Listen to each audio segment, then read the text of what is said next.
Tout d'abord, donc, nous accueillons Éric Coquerel. Bonsoir, Monsieur Coquerel. Merci d'être avec nous. Vous êtes député de la France Insoumise. Juste avant de vous retrouver, je salue également Dominique Rizet. Bonsoir, Dominique. Bonsoir, Jean-Baptiste. Expliquez-nous ce dont il s'agit, cette liste publiée par le site F de souche pour français de souche, une liste de personnalités qui ont participé à une manifestation. On dit rapidement ce que c'est que F de souche. Bien sûr. C'est un site web qui est présenté comme site d'extrême droite, créé en 2005, qui se présente comme une revue de presse identitaire, présentée comme extrême droite. Je dis bien présentée comme. Voilà, comme une revue de presse identitaire en langue française. Au début, c'était un blog, c'est devenu un site. Ça s'appelait François de Souche, ça s'appelle depuis 2006 F de souche. Voilà. Donc, ce site a publié un fichier intitulé Islamo-gauchiste signataire de l'appel à la manifestation contre l'islamophobie du 10 novembre 2019. C'était des signataires, des personnalités qui s'élèvent contre l'islamophobie et qui avaient signé donc cette tribune qui avait été publiée par le site Mediapart.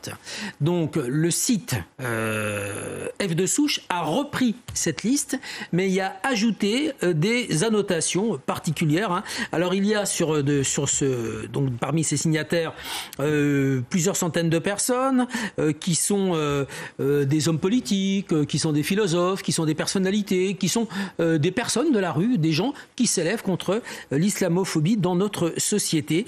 Sauf que le site F de souche y a rajouté la profession de certaines de ces personnes, leur positionnement politique et des commentaires personnels qui, bien évidemment, n'ont rien à faire à côté de cette liste de signataires au départ. Et la CNIL, la Commission nationale information et liberté, a décidé de s'emparer de cette affaire et donc de se pencher, s'autosaisir après la publication, donc par le site, de s'autosaisir de cette affaire. Et un avocat, Ariel Halimi, a déposé des plaintes pour traitement de données à caractère personnel sans respecter les formalités préalables, etc. Donc 3 infractions et toutes les 3 sont punissables de 5 ans de prison et jusqu'à 300 000 € d'amende. Éric Coquerel, vous faites donc partie de cette liste. Première question extrêmement simple. Comment est-ce que vous avez réagi tout à l'heure lorsque vous avez appris que votre nom était publié sur cette liste ? Je me dis que à chaque fois des pas sont franchis par des groupes d'extrême droite. Et que là, il s'agit évidemment d'un fichage totalement illégal. D'abord parce que, contrairement à ce que vous avez affirmé, je crois qu'il y a des noms de gens qui ont été ajoutés qui ne participaient pas à cette manif. Donc, c'est pas juste, j'allais dire, le fait de prendre l'appel, la tribune publiée dans Mediapart. Et puis, vous l'avez dit vous-même, c'est des annotations. Il y a un deuxième fichier, vous ne l'avez pas dit, qui existe d'organisations qui font des manifestations en solidarité avec les migrants. Donc voilà, c'est un fichage. Et comme on est dans une période où beaucoup de militants sont ciblés, attaqués dans des manifestations, on peut se demander à quoi sert ce genre de fichier de la part d'un groupe d'extrême droite. Et je vous pose la question, j'allais vous la poser d'ailleurs, Éric Coquerel. À quoi ça sert ? Justement, voilà, je vous le dis, quand vous commencez à... Alors d'abord, ça sert à mettre des cibles, voilà, dans le dos. Alors ça, vous me direz, il y a des gens qui ont quand même une sacrée responsabilité derrière. Parce que je vous rappelle que, quelque part, finalement, qu'est-ce que fait F de souche ? Il met en pratique ce qu'avait fait Mme Vidal quand elle avait appelé à la chasse aux sorcières sur des supposés islamo-gauchistes qui n'existent, et qui n'est ni un objet politique, qui n'est évidemment pas un objet universitaire, dans les universités. Donc je trouve que ça avait été amorcé pour que des groupuscules de ce type aillent plus loin et nous mettent des cibles dans le dos de gens dont le tort est, à un moment donné, d'avoir affirmé leur solidarité avec des concitoyens de religion musulmane victimes de discrimination. Et là, en l'occurrence, sur la manifestation 2018, rappelez-vous, c'était un attentat contre une mosquée à Bayonne. Voilà, donc c'est extrêmement grave. Et encore une fois, je voudrais vous dire que tous les jours en ce moment, quasiment, alors des fois ça passe sous les radars médiatiques, mais il y a des attaques de groupuscules d'extrême droite. Il n'y a pas longtemps, il y a un militant responsable de la jeune garde antifasciste qui s'est fait agresser à la sortie d'un train. Il y a encore quelques temps, c'était le local de Solidaire qui était tagué. Il y a ainsi, comme ça, des choses d'intimidation. Il n'y a pas longtemps, c'était à la fin d'une manifestation sur le pass sanitaire, des militants syndicalistes associatifs attaqués par l'extrême droite. J'ai vu que Génération Identitaire comptait quelque part se réinventer, redevenir légal avec un nouveau nom.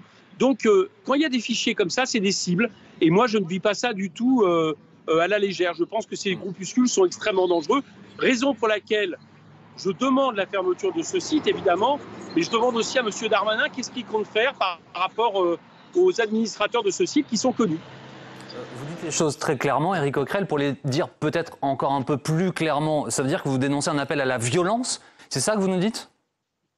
Écoutez, quand vous faites des fichiers avec les propos extrêmement violents habituels de F de souche qui empruntent des terminologies absolument agressives, de vocabulaire d'extrême droite, oui, je peux considérer que ces fichiers servent à cibler des gens. Voilà.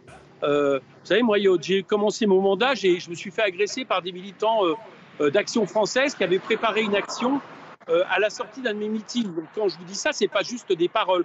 Alors, au départ, c'est des actes symboliques. Moi, ça l'était à ce moment-là. Puis après, ça devient des actes physiques. Puis on ne sait pas jusqu'où ça va aller. Et il serait peut-être temps... J'entendais récemment une secrétaire d'État expliquer que ce n'est pas les propos d'Éric Zemmour qui l'inquiétaient, mais l'intersexualité. Je renvoie la balle. Il serait peut-être temps de s'inquiéter de ces groupuscules d'extrême droite, dont certains d'ailleurs, quand font preuve de racisme envers de concitoyens d'origine musulmane ou en fonction d'une couleur de peau, mais ce sont souvent les mêmes qui font preuve d'antisémitisme, comme dans certaines manifestations récemment. Voilà. Donc je trouve qu'il y a quelque chose de mauvais dans l'ambiance et dans l'air ambiant, et le gouvernement devrait s'en saisir et regarder ce côté-là. Un dernier mot, Éric Coquerel, donc vous demandez la suppression du site. Est-ce que vous allez porter plainte? Oui, bien sûr, j'ai oublié de vous le dire. Je vais participer à la plainte collective qui va être déposée, et on réfléchit, nous, en tant que groupe France Insoumise, puisque tous les députés France Insoumise sont dans ce fichier, pour porter une plainte en tant que France Insoumise.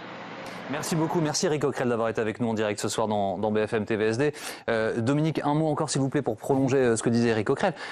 Certains groupuscules d'extrême droite, d'extrême gauche aussi, mais d'extrême droite puisqu'il en est question à l'instant, sont surveillés et de très près. Hein. Bien sûr, tous sont connus, tous les groupes d'extrême droite, d'extrême gauche sont connus, sont surveillés par le renseignement territorial, le service central du renseignement territorial qui a évidemment des connexions locales.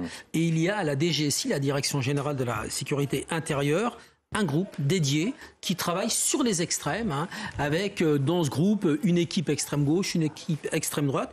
Je vous rappelle qu'il y a quelque temps, on avait révélé sur BFM TV l'interpellation d'un groupuscule, 7 ou 8 personnes dans l'Est de la France, qui préparaient des actions violentes, ou en tout cas qui envisageaient des actions violentes, qui ont été interpellées par la DGSI, par ce fameux groupe extrême droite de la DGSI. Et au sein de cette équipe d'extrême droite, il y avait un gilet jaune ultra connus.